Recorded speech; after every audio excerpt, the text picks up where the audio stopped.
What's up, guys? It's our Wrestling Podcast coming back at you with another episode. This is Dave Vicious, along with Just the Total Package, and Craig the British Bulldog, bringing you our perspective on the world of professional wrestling. No inside sources, no ties to the industry, just stories from the diehards, sharing opinions with you. Today's topic, Legacy of Chyna Revisited. For audio fans, give us a listen on Apple, Spotify, and iHeartRadio. And for video, check us out on YouTube at our wrestling channel. And look to your left for several other video options that Jess has taken painstaking time to provide to you guys, for crying out loud. And he would just hate your guts if you gave him a follow on Instagram at O.W.P 2019. Guys, you know what the good news is, though, is I hate you already, no matter what you do. That's fair. That's fair. I mean, I'm a pretty hateable person, so it's understandable. When I wear, we wear the LA cap, people get really upset, So we're you thinking fuck off. So we're doing this because it's gonna happen. Embrace the blue, mother boops.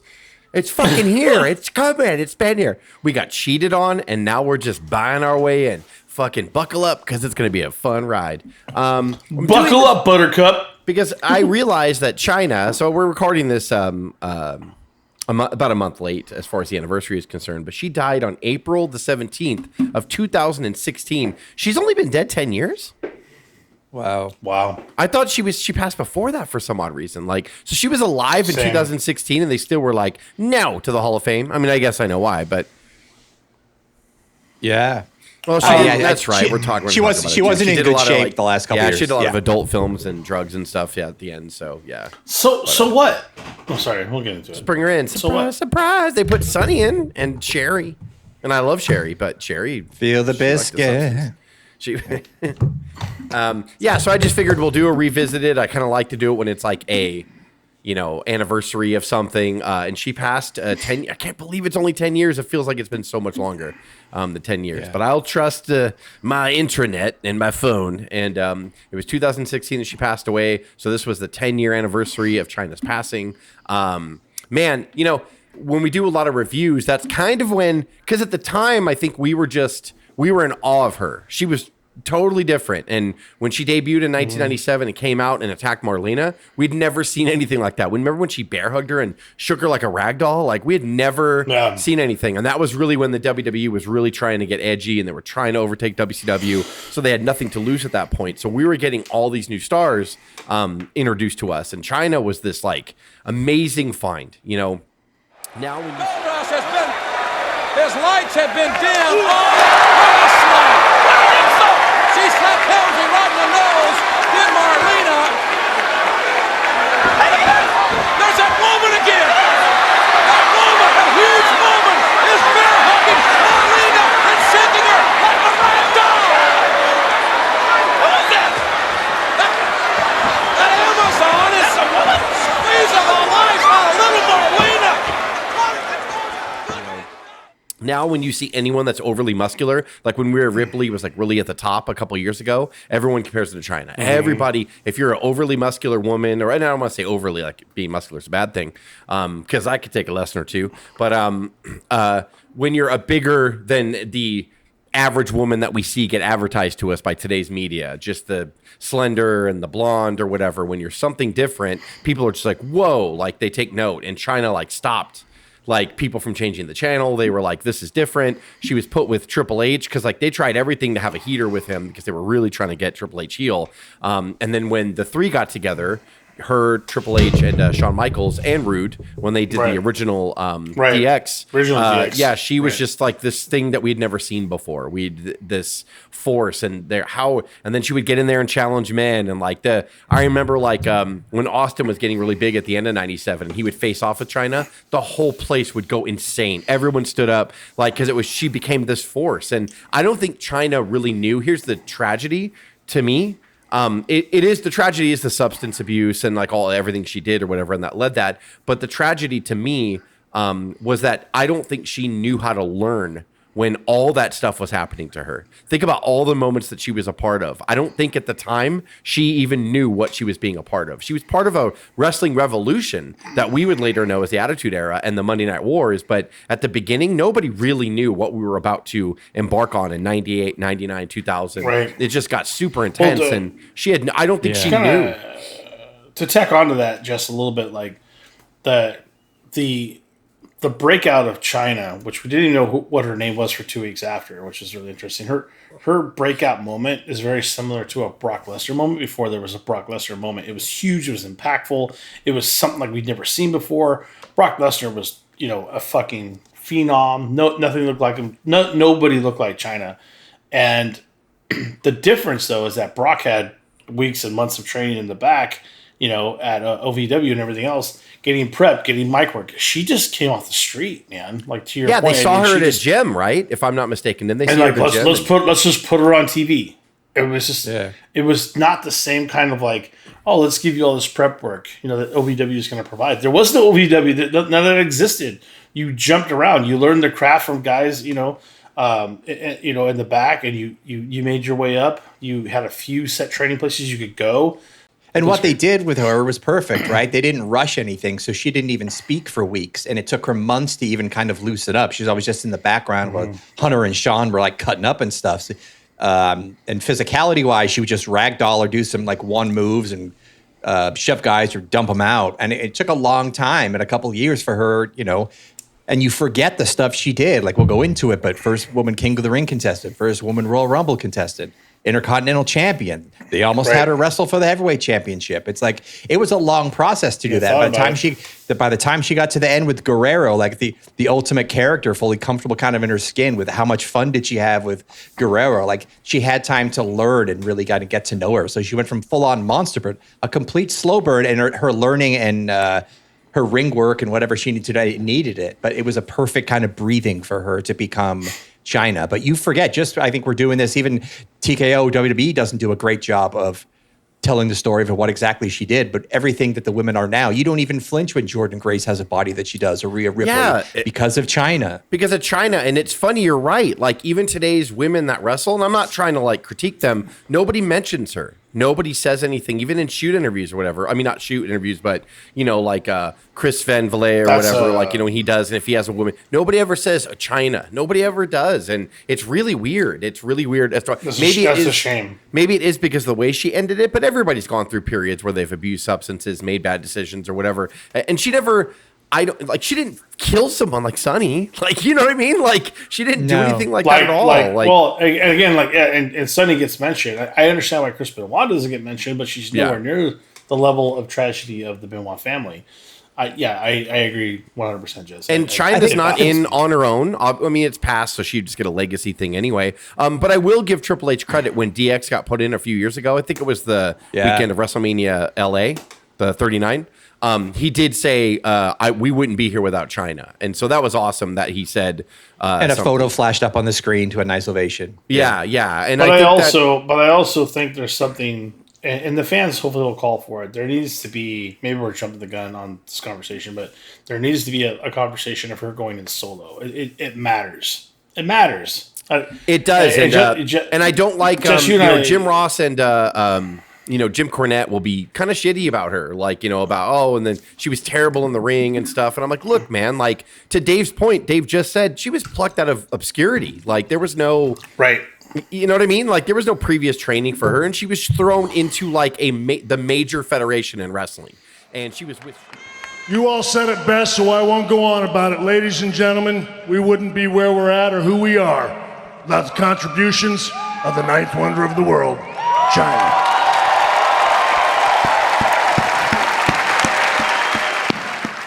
An issue. So I think it's a good healthy comparison to understand like where China's coming from. I don't know what would have happened with Chyna, but I do know that not having that kind of, it's not a prison background, but it's like the minors. The minors didn't exist. Chyna was just on the bubble where they started thinking about that when she left. I think when did they start? When did OVW start technically? Oh, God. I'm not sure when, but I mean, John Cena and all of them are at the class of 2002. Orton and Cena, they came out in 2002. So she just missed it. She just missed that bubble. It's kind of crazy. And to Jess's point, like she didn't have. She was always kind of a world unto herself. Like, she wasn't part of the women's division, so she wasn't ingratiated like the women's locker room, and she was protected and had the cloud of being with Shawn and Hunter. But and then by the time she got there and she lost Hunter and Stephanie was in the back and she was kind of by herself, she didn't want to do the women's division. But if she would have done that earlier and then had all that experience and really been a woman at some point earlier than that, you know, I remember it being kind of divisive when she beat Jericho for the IC title, or I think it was like a three-way or something. Maybe it was like Bob Holly, Jericho, and Chyna, but there was a third person. It may not have been Bob Holly, but when she won the Intercontinental, then she had that good housekeeping match with Jeff Jarrett the night that Jeff Jarrett stiffed Vince again and left or whatever. That's really it. I forgot she had those moments, and that the good housekeeping match with Jarrett was actually good. Pretty good. Chyna's got the guitar. Look at this! Oh man, Chyna with a guitar. That's not a household item, is it? It certainly is. I guess it is. I don't know. Referee down the count. And Chyna.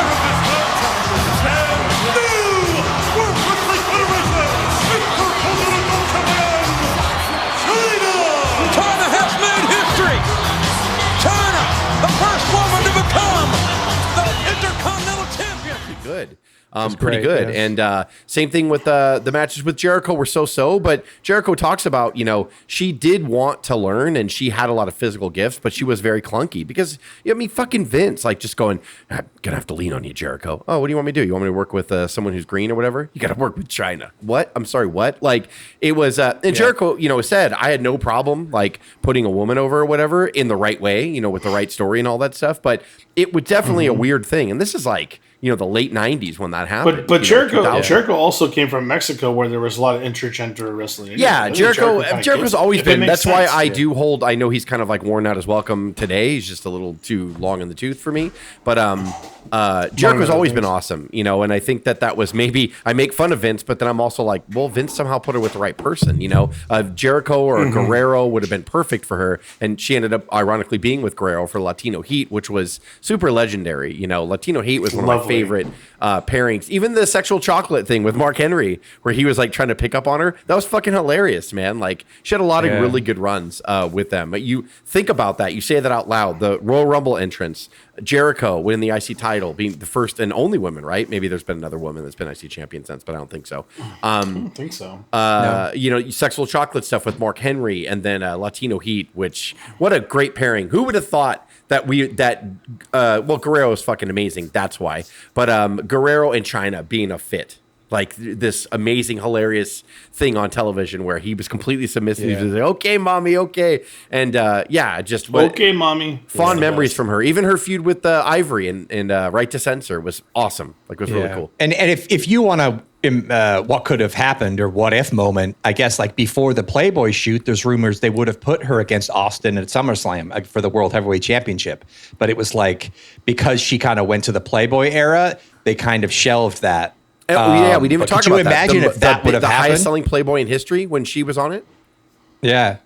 But you imagine if she... Yeah. I mean, Austin I don't think would have ever let her go over, but just the fact Austin and Chyna in the ring at a main event of SummerSlam for the World Heavyweight Championship, that would have been crazy. Come on, Chyna. I think it's definitely... No, I'm not doing that. I'm out of here. And that Austin walks like he leaves. Yes, he leaves. I don't know. I mean, there's so many what ifs with it. The other part of the fact of like just mentioned, if she'd gone through the women's division and kind of demolished it, worked up to the men, like that sounds great for Chyna, but it sounds horrible for the women's division. It would I mean, they didn't have a plan for it either way. Like it just kind of seemed, she should steamroll over everybody because of the size difference. But it was almost proper. They kept her away from them. Yeah, if you wanted to make her maybe you're right. You know, I'm just thinking like in the development stage it was backwards. But I guess what do you do? For her it would have been amazing. It would have been awesome. What do you do at that point? It's like putting Oba against all these guys on 2-on-1s, and those guys are getting shit on, and now they're pissed off. It's like, and then if the rumors are true, like the way she left, it wasn't they wanted to keep her. She actually just wanted main event money. She wanted Austin money. According to Jim Ross, he was head of talent relations at the time. He wanted Austin money, and he's like, "Oh, Joni," like he just felt bad. He's like, "No, like." It's not going to happen. And then I guess I heard a number was $1 million, and it's like, dang. Now it's like the common contracts. Like Charlotte has $1 million, Becky has $1 million. Like now it's all normal for women to hit $1 million. But Chyna, and I can't remember what she did after she left, but Did she do some one-offs with other federations? She went to or did she TNA for fade one away? match. She went to New Japan or All Japan. I think it was New Japan. And she wrestled a man there. It might have been Chono. I think she wrestled Chono there.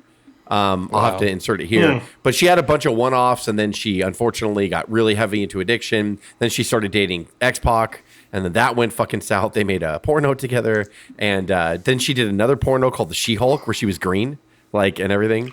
Oh my God. Just I'll insert a link here. I'm just kidding. Don't do that. So yeah. Her deal to me was, I'm as valuable as Stone Cold is to WWE. Chyna is as valuable to WWE as Stone Cold Steve Austin is. And so, therefore, she knew there was a handful of guys making $1 million downside. And he was one of them. That was the magic number. At that time, that was the number that you strive to attain if you're a talent, because that was the top of the pay grade. But her deal was, no, I don't want a $400,000 guarantee. I want $1 million guarantee, because she wanted exactly what Austin, Undertaker, some of those cats were making. Just kidding. Don't do that. So yeah, and then unfortunately she overdosed and she passed away, and that's really, really sad. I often think There was also some reality TV in there too. Don't yes, forget. you're right. You Oh, are that's correct. right. Yeah, that's You're right. Yeah. What was the name of the show? Was it just Celebrity Get Me Out of Here? No, it wasn't that. Was it like, well, it was Surreal Life. Was Surreal was the Life. thing Okay, back yeah, then. yeah. Was it You're that? right. I forgot about that too. So she did try to keep herself going. Well, she was just taking any payday. You know, most messes take paydays, like when those kind of shows come around and throw a few $1,000s at you for doing a season or a couple weeks of filming or whatever. I often think about like what she would mean if she was still around and clear-headed to Rhea Ripley or the larger women that were big, or Nia and people like that. How Chyna would only be 56 right now, and you have people that are getting healthy that can my still God. go. What about a nostalgic run of like her and Rhea tagging or facing each other? I just kind of really think, man, like what she could do and say in the women's, you know, and then like even come back for the nostalgic run or tag team or whatever. Like 56 is not a death sentence for some of them now. You know, they can get in good shape and come in and do something. Yeah, and it's a fine line between knowing your worth but knowing your ceiling, right? So it's like she never went back, and she had kind of burned all those And bridges. it's called napalmed them. negotiation, right? Any of us in our professional life or whatever, if you want X amount of money, you always double that. And then you say, I want this, knowing that you doubled it. And then they're going to come back with, what about this? And then maybe they'll meet you halfway, or maybe they'll give you more than you really wanted. But yeah, you always shoot. And apparently Chyna did not want to negotiate. And also, we neglected to say that the breakup of her and Triple H, and then Triple H getting with Stephanie McMahon in the back, had to have destroyed It's her. a total disaster. Yeah, had to have on destroyed her end. and really probably encouraged her use or drug use and stuff. And then she just got You angry. hear stories about her waiting for Triple H for hours when he was with Stephanie. Like, Yeah. I don't, and you hear it from more than one person. I don't think it's untrue. It seems like he was still living with Chyna when all that was happening. Yeah. Like- yeah. It's just not clean, and you know, breakups and new relationships. Never Well, especially are when clean, you're I in like guess. that wrestling, the background of wrestling is such a circus anyway, and such a, you know, It's changed dramatically. such a since. like a dorm for people who are 30 and 40. You know what I mean? Like it's like the college life, but it never stops. And like, and then the leader, Yeah. Vince McMahon, was still, you know, this alpha guy who loved hazing and thought rubbing shit on people was fucking hilarious. Apparently, And, you he know, was doing it up until the late 2020s. Up Yeah. Yeah, was so still it's like doing to it. be, and then to just have Triple H basically like be part of the hottest faction of wrestling, pretty much, or one of them, and then basically like he's in a storyline. Don't worry, Joni, like it's just we're just in character. Like he's making out with Stephanie right next to her. Like so, yeah. And then and there was toxic issues of like when she was with and breaking up with X-Pac, they had like regrettable appearances on like Opie and Anthony and stuff. So she did herself no favors either. Like so the reality phase is one step down from the Federation when you still have that clout and you can still get on cable TV. But when that tape leaked with X-Pac and then you're going on radio shows and you're kind of a mess, it's like whatever value she had. And it's really sad that she didn't have positive forces in her life to like put her back. Yeah, but who that knows, to comeback Jess's point, and then getting her in the Hall of Fame, you know, after that comeback Yeah. or whatever would have been fucking awesome, like for her. Again, Like, though, like the thing that bothers me about it is like X-Pac's in, no problem. X-Pac is doing work with WWE, no problem. he was a part of that porno too. It's different when it's for dudes. I just hate to say that. It's always it always falls back on the woman that it's distasteful. She shouldn't have done it. How awful. It's like, shut the fuck up. No, it's true. Well, and to your point, Craig, too, like there's the downfall choices to do those things, and then the I'm using it to climb a ladder. And Chyna's reality thing back in the day was like the downfall. Like she was just grabbing any payday she could with whatever part of her star was still shining. Unfortunately, like she had no plan. She wasn't trying to build, to get a classy movie roles or anything like that. She was an addict, and she was just going downhill. All of that's true, but I want to think about it from a different perspective for a moment. When you bring somebody in based upon just their physical appearance, and then you're going to mold them the way you want, and you're going to lead them the way you want, and you're not going to work them, you're not going to train them. At the end of the day, Chyna was at their whim to do whatever they wanted. And I get it. She had some ego issues to say, I want Austin money, and she just didn't understand. But and Triple H was not the guy at the time. If Triple H was 10 years older, he could have been a totally different mentor to her, whether he had a relationship with her or not. Who was going to protect her? Who was going to be the person to go, hey, let's sit down and have a talk about this. Like, I'm not trying to be an asshole. You can take this advice or you can fucking stick it up my butt. I don't care. But here's how it works. Here's how it works here. And here's what you should be doing. And if you want to stick around, this is what you should be improving on. Yeah. I don't believe anybody fucking did that. And if they did, they would fucking have said it by now. And that's the hard part about the whole thing is they took her, they took what they wanted from her, and then they fucking tossed her to the curb. Yeah. How many times did Michaels show up like drooling all over himself and swallowing his own tongue, and then he still came back? They still protected him. Vince loved him. He's running NXT, dude. How many times did Hogan say, "Go fuck yourself, Vince," or whatever? And then in 2002, what are you doing, Terry? I'm coming back to you, brother. Like, it's ridiculous how, to your point, Dave, all the men are forgiven pretty easy. Like, it doesn't matter what they do to Vince. Jeff Jarrett even came back a couple times. He fucked Vince over in 95 and then did it again in 99. And it's like, all right. But then Chyna, it's just like, you're never coming back. But I mean, again, Chyna wasn't a bad way. Jarrett can come back to WWE whenever he wants to. Yeah. I will say in WWE's defense, too, we'll never know, because if she could have got clean in 2016, she had 10 years, which was a lot of time and a lot of opportunities for her to have made a pop and helped make them both money. We'll never know, right? Yeah. And here's the thing. You know TKO is in trouble, right? We all know this. We all know that attendance is starting to go down. We know that ticket prices are too high, and they're in a real pickle. And it would mean a lot to a lot of people if you just fucking came out on the Hall of Fame next year and just said, you know what, we're not perfect, and we're going to try to write that today. We're going to try to do this. And you just put a whole wing to Chyna, who I believe trailblazed. I think Justin and I disagree on this a little bit. I said, Chyna paved the way for people to do what they were able to do now. And I know she wasn't as talented. I know she didn't have the technical ability because nobody taught her anything except for huge power moves. But I really believe that without Chyna, I think the women's peak of main eventing WrestleMania takes a little bit longer. It just does. Most definitely. And Jess might disagree. I don't know if I thought we disagreed last time we talked about this, Jess. I thought we did. I could be wrong, but I don't know if I disagreed like you. I thought you were incorrect. She was just a different path. It was hard for her. That's exactly how it's hard for me to connect the dots, because I don't know if it mattered, and I don't mean that in a bad way. Because she didn't touch the women's division. To your point. She did, and she didn't want to until the end, and then even if she did, it was begrudgingly, and then she asked for a shitload of money because she's like, "Well, if I'm going to be here, I might as well get paid for it." Yeah. But if you look at that on its face, I see the point. But when you look at a woman like that didn't look like any other woman in the WWE, and I mean, again, she kind of put a shadow over the women's division, to be honest, and that could be good or bad. I don't know. We can discuss it for hours. I believe it's a fascinating topic of Chyna versus the women's division. If she helped it, if she hurt it.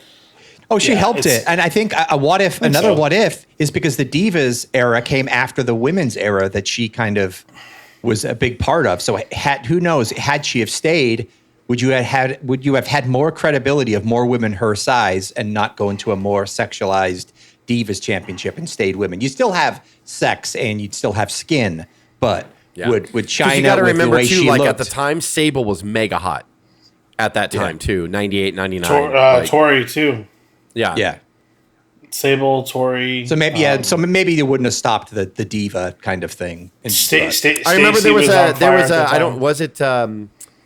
was a popular show at the time where I remember Sable and Chyna being on the same show, and like Sable was taking like, you know, she's like, look at my body and look at yours. She's like, you don't think I could rip you in half? And Sable's like, yeah, but what are you taking to get like that? And everyone freaked out. I remember it was like a whole thing. Oh, and shit. Like, yeah, it was right before Chyna left, I think. Like, they were comparing, they were both on the same show, and I don't remember if it was off the record or something like that, but I remember it being kind of, you sort of saw both get nasty, and that was always the divisiveness, I think, between Chyna and the women's division. Like, she wanted to step in whenever she was, because I am a woman, but then, like, she didn't want to be a part of it, and I think Sable was trying to By the way, expose her. we don't have any proof that Chyna, took any kind of enhancements to get that big. I don't believe. I can answer that. All right, Chyna, you're up. I have absolutely no interest in the women's belt. It does. First of all, it would take me 2 seconds to get it.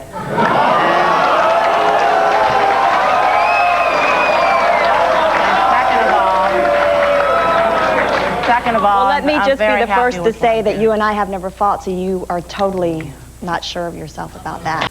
Doesn't take a lot of guts for Chyna to say what she just said, but I think it really demeans the women's division, and she needs to remember that this is a company and we all work for the same company. And just because we don't do exactly the same things you do to get the body you have, doesn't mean that you're any better than we are. But that's not the issue, Sable. The issue is whether I can beat you or not. I'm twice your size. I have twice your strength, and Okay, that's but why what it are you boils twice down my to. size and twice my strength? Because I am. That's life, sister. I worked hard to get that way, and I could squash you in a second. What are you saying, Sable? You know, I work out just as hard as you do, but I do not supplement my body the way you do either. Well, Vince, we ordered a good old-fashioned cat fight, and I think we got one. Depends on whether you call that stuff supplements. Excuse me. Excuse me. I think you've been to the plastic surgeon a lot more than I have, honey. They were doing selective testing, let's say it that way. So we had the trial, but we still never had testing after the trial with Hogan. Yeah, after No, that, they yes, they hit did it. dry up for a Yeah. while, but that was 94 when Vince was found innocent, and so that was 94, and then afterwards they absolutely just kind of floated back to it, but it wasn't steroids, it was growth hormones, it was other things that they were all getting into. They were absolutely using steroids or growth. And again, we've hormones, talked about it before. It's not a cop out. It just helps you recover more quickly and lift more. So it's not like You still got to do the work, Craig. it has consequences. for sure. But- Yeah, you'll just get fat if you take steroids.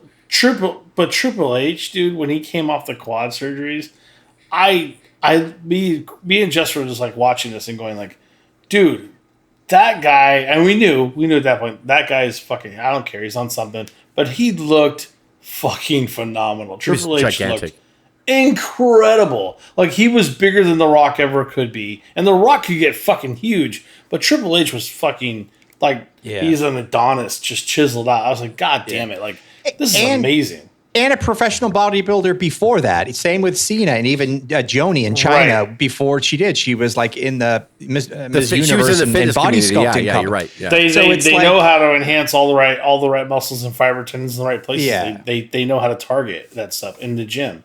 It's a science. It just is. And you get the right people that can help you with that. China probably had help people in the gym showing her how to target certain muscle groups and get it the right way. Imagine if she had that help in the WWF, now WWE. I don't know. I mean, I like your point, Dave. I don't think she had a grounding influence at that point. And maybe that's on her. Like, if you're protected by Trips and Sean and the Clique and Vince, and then you're kind of kicked down and you think you're better than staying in the women's division and we want you to stay, but you're not worth what you think you're worth. Who knows what she could have been, and her own Triple ego H, got in the way, and that led. Had an affair. You know what I mean? Yeah. Like, with the boss's daughter. Like, how do you coexist in that locker room, even if she did stay? Well, and I'd even push it farther, Chess and Craig, to that point. If she didn't have the ego she did, she would have burnt out even faster, because if she was humble about it and nobody was helping her, she would have her own psyche would have pushed her down into detriment, and she would have been gone way sooner than she was without help. Without help. And you know what? We'll never hear the stories of how Eddie helped her. And I've never really heard a lot of interviews. But obviously, that was a great period for her. What sucks really bad is they're both not here. And it's like, we can't go back and talk to them, which is fucking crazy and bullshit. Right. But what an influence he was, and that the angle that they had together, it was long and it was great and brought out the best in her. And it wasn't that main event, and she was still, it was post trips, I think, and Stephanie, but she still had a role and she was still doing okay. So it's like, who knows what grounding effect they had. Craig, kudos to Eddie for seeing that in her and working that. I would argue he brought the best out in Chyna in those segments, in those moments. Yeah. And it wasn't just Sean resting his elbow on her breasts and that kind of thing. It was a 50-50 bringing the best out of each other. No, he's working with her. They used Sean used Sean used Chyna as a prop because that's what he did. It was all about making him better. And but you're right, Guerrero absolutely gave her 50-50, like in the characters and the playing, because he knew the hilarity of that and just kind of like, oh mama, okay, like, you know, don't make her mad. I would argue it made him better too. I mean, you know. Oh yeah. Not only that, but so many things about Eddie and Chyna to go back and just ask those questions about how those segments worked and what you were thinking, and you know, love to be able to delve into those, but we won't be able to.